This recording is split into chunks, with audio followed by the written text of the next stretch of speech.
Bonsoir.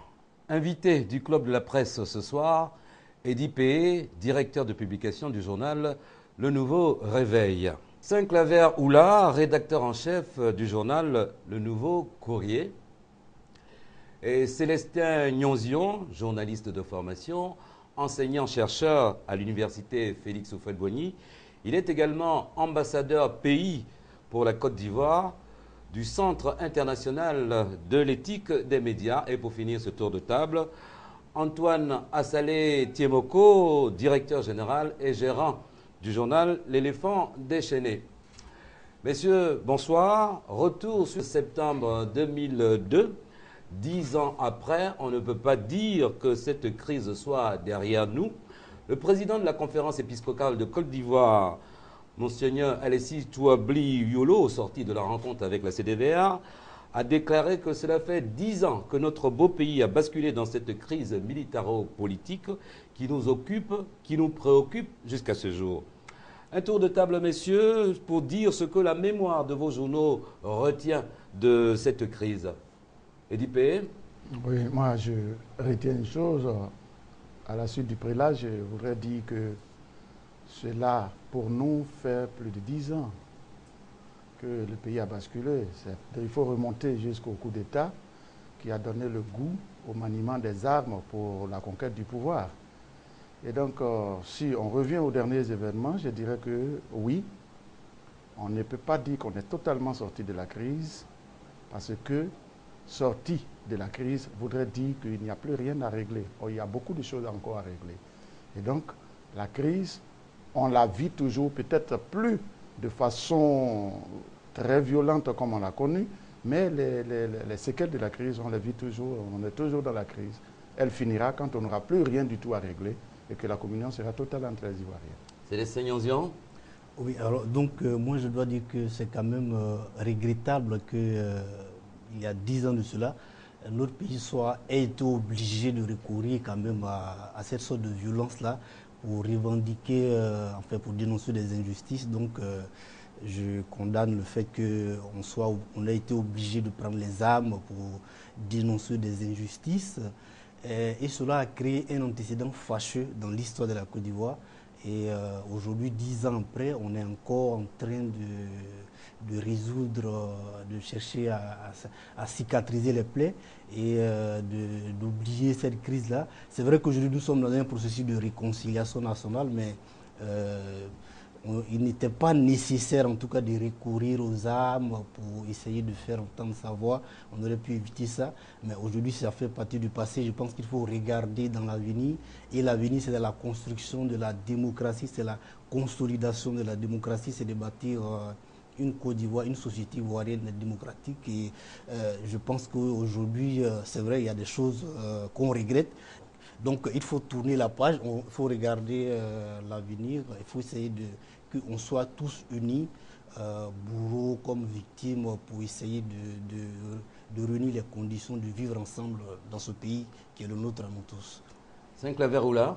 À la suite de mes prédécesseurs, je voudrais faire remarquer que ceux qui ont pris les armes dans la nuit du 18 au 19 septembre ont dit qu'ils venaient combattre l'injustice, la catégorisation des Ivoiriens, une certaine exclusion, et c'est ce pourquoi ils ont pris les armes. 10 ans après, est-ce que les raisons pour lesquelles ils ont pris les armes, est-ce que ces raisons-là ont totalement disparu? Je crois que non, ces raisons existent aujourd'hui et des plus belles. Il y a une catégorisation des Ivoiriens, il y a l'exclusion, il y a l'injustice qui a droit de citer. Vous remarquerez que dans des entreprises, des Ivoiriens sont licenciés à l'appel, à la place de qui on met d'autres Ivoiriens qui ne sont pas plus méritants. Vous remarquerez que dans des villes, dans des villages, il y a des Ivoiriens qui sont traqués. Vous remarquerez qu'il y a du 2 poids 2 mesures. Et par rapport à ce 19 septembre-là, le président Alassane Ouattara, entre les 2 tours de la campagne présidentielle, a promis aux Ivoiriens qu'il mettra sur pied une commission d'enquête pour savoir les raisons qui ont créé la rébellion, qui est derrière cette rébellion, qui a organisé cette rébellion, qui l'a financée.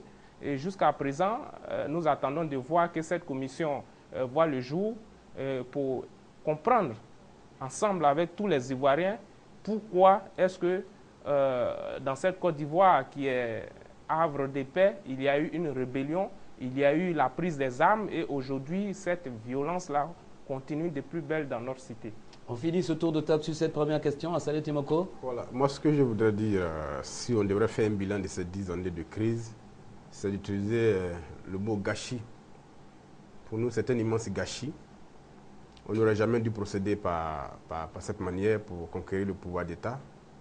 Ceux qui ont estimé qu'il était de leur devoir, qui ont dit que les armes s'étaient imposées à eux et qui ont pris les armes pour revendiquer des questions politiques, aujourd'hui, ils sont tous là vivants, ils sont tous dans le gouvernement.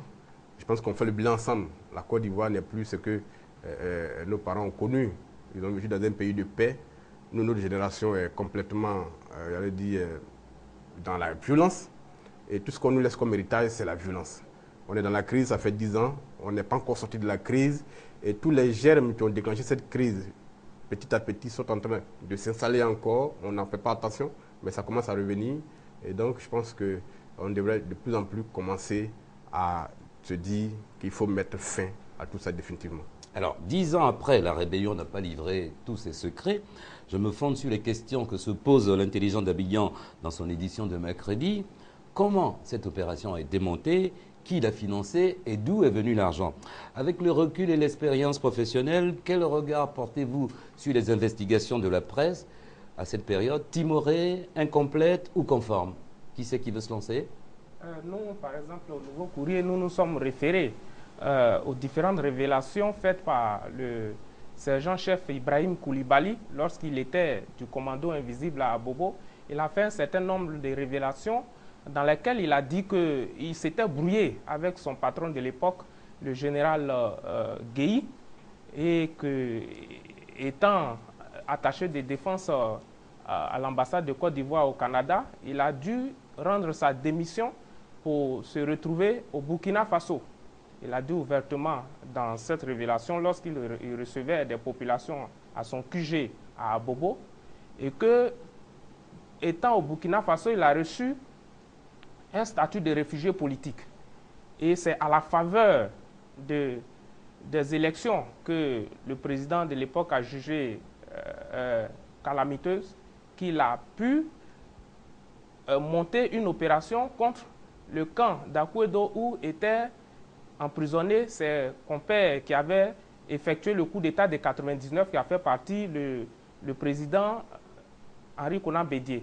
Et c'est comme ça qu'il a pu faire rentrer ses camarades militaires au Burkina Faso. Alors, quelle est la crédibilité de ces propos et sur quoi vous vous fondez pour dire ça? Je me fonde sur les propos d'Ibrahim Koulibaly lui-même. Oui. Les vidéos existent.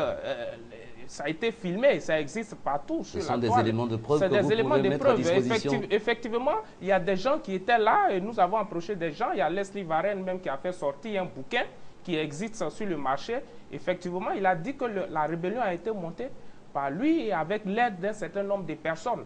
Okay. Maintenant, nous aimerions nous fier sur la commission d'enquête que le président Alassane Ouattara a promis aux Ivoiriens pour avoir la conscience tranquille sur cette histoire de rébellion. Alors, la question que je vous posais, c'était eu égard à votre travail de journaliste, en me demandant si vous avez le sentiment que les investigations qui ont été menées par la presse l'ont été à fond, ont été timorées ou conformes. Eddy P. Ben, moi, je dirais que chaque organe de presse a ses cibles d'investigation, a ses sources, a ses manière et sa méthodologie d'investiguer. Sur ce que nous on retient quant à nous au Nouveau Réveil, pour reprendre le mot de Assalé tout à l'heure, nous constatons le gâchis. Voyez-vous, lorsque pour la première fois les armes devaient intervenir dans la politique ivoirienne pour soit faire partie un président et en installer un autre, il se trouvait des hommes politiques qui réclamaient la démocratie en Côte d'Ivoire pour applaudir cela. Certains ont parlé même de l'expression de la démocratie. Quand la démocratie est bloquée, il faut des armes pour la débloquer. Et ceux qui, à ce moment-là, écoutaient attentivement, mais qui avaient la possibilité de prendre les armes à leur tour, n'ont fait qu'appliquer cela. Aujourd'hui, est-ce qu'il fallait prendre les armes pour ne serait-ce que faire partie d'un président qu'on taxait de dictateur? les 10 ans nous prouvent que non. Aujourd'hui, au nouveau réveil, pour nous, c'est là l'essentiel. Que faut-il faire pour bannir à jamais l'envie de prendre des armes? Et c'est dans cela que les gouvernants actuels doivent mettre tout en œuvre pour que lumière soit faite sur ce qui s'est passé depuis 1999 jusqu'au 11 avril 2011 pour que chacun des Ivoiriens prenne conscience qu'en fait, on n'a pas besoin d'armes pour que la politique avance comme il se doit. Célestin Nionzion, une réaction sur cette Oui, question? est-ce que j'aimerais dire par rapport à la question des investigations de fond sur les origines de la crise, de la rébellion, pardon, quels sont ceux qui ont financé la rébellion? Je ne pense pas qu'un média ivoirien ait été capable de fournir aux Ivoiriens des preuves, des vérités par rapport à ceux qui ont financé la rébellion. On sait qu'il y a des personnes qui se sont mis devant la rébellion, qu'on connaît aujourd'hui, qui exercent des responsabilités importantes aujourd'hui dans notre pays. Mais qui a réellement financé la rébellion? Je n'ai pas encore vu un média nous le dire. Et c'est pourquoi, d'ailleurs, je soutiens l'idée de Oula par rapport à la promesse du chef de l'État d'aider les Ivoiriens à savoir, à travers une enquête de la rébellion, des causes de la rébellion, de dire la vérité, de dire que la vérité éclate, qu'on sache vraiment qui a financé la rébellion, quels sont ceux qui étaient derrière cette rébellion, en dehors de ce qu'on a vu, et de telle sorte que la vérité